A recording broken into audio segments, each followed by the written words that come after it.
Welcome to the video in Chapter 6, More About Triangles, Lesson 3, Angle Bisectors. By the end of this lesson, we should be able to identify an angle bisector in a triangle. An angle bisector is a segment that separates an angle of a triangle into two congruent angles. In this example, BD is the segment that is the angle bisector because it creates two congruent angles here. And notice that the only necessary congruence is with the angles. I have not marked up any sides. I do not know if D is a median or a midpoint or not. I am simply interested in the fact that it splits angle B. So BD is a bisector, angle bisector for angle ABC. So angle ABD is congruent to angle CBD. And we will use the fact that angle bisectors create two congruent angles to find necessary information. So in this problem, it says that in triangle ABD, AC bisects angle BAD. And then it tells us that, the fact that it tells us that it is a bisector, we can mark these two angles congruent. And then from there, we are given that measure of angle 1 is 41 degrees. So if that's 41, then that automatically makes angle 2 also 41 degrees. And we are supposed to find the measure of angle B and the measure of angle D. So if we look at our two triangles that the bisector actually creates, we have the triangle over here, ACD. I have 2 out of the 3 angles. And triangle ABC, I only have 1 angle. So I have no choice but to start at this angle over here. I'm going to use the triangle angle sum theorem to find the measure of this angle. So the measure of angle D will equal 180 minus 41 minus 112, and that will give me 27. So the measure of angle D is equal to 27 degrees, and I have found, just cross that out right there, I have found the measure of angle D. Now, in order to find more information in this triangle over here, I'm actually going to use this linear pair that's created right here at point C.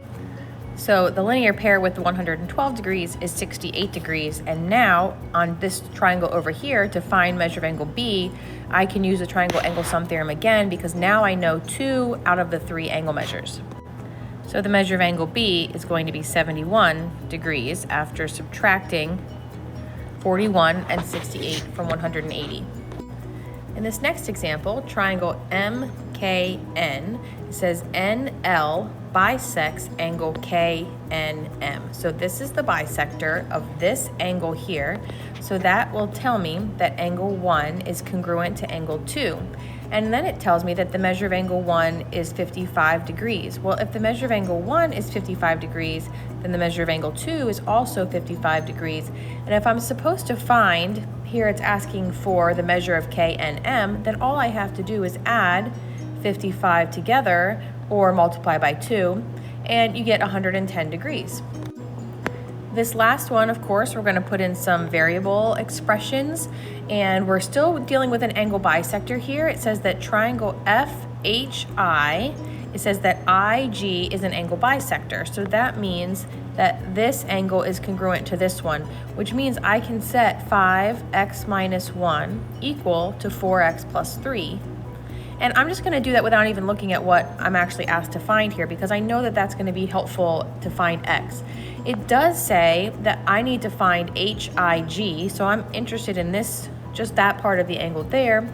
But then I'm also interested in this angle out here, FIN. So I'm going to erase that congruency because I don't want it to look like it's congruent. I'm just going to put a question mark there. So those are the two angles that I'm trying to find.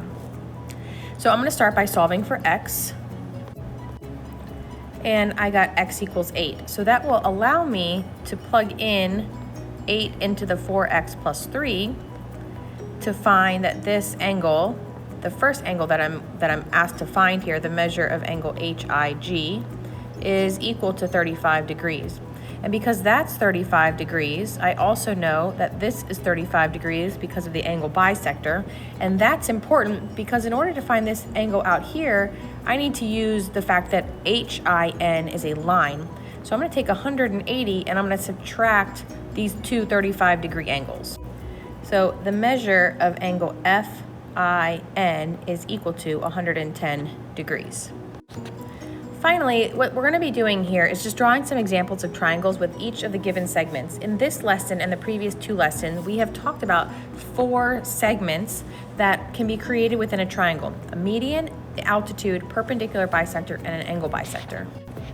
Remember that the median connects from a vertex to the midpoint, and the more simple drawing is down here, from a vertex to a midpoint, creating 2 congruent sides or pieces on every single side whenever you do have all 3 medians there.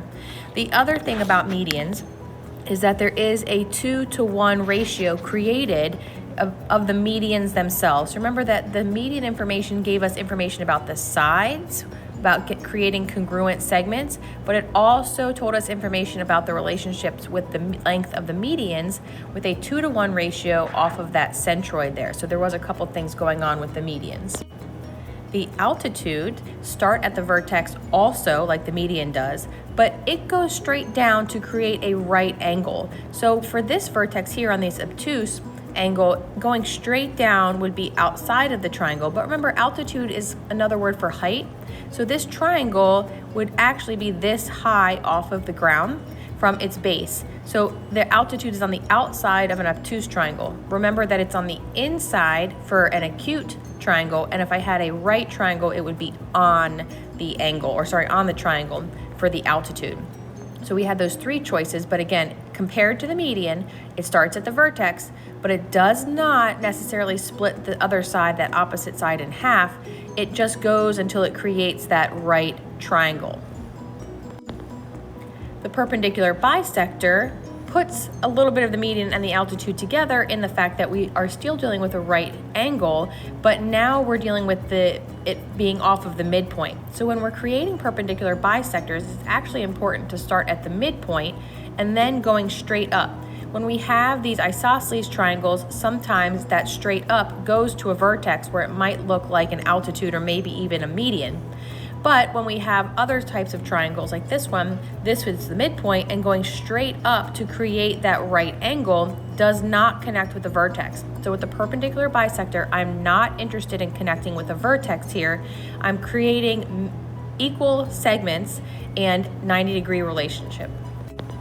Final segment that we just learned about in this lesson is the angle bisector. None of my sides are marked up at all. The angle bisector is the segment that starts at a vertex because that's where the angle is, and it splits the angle in half.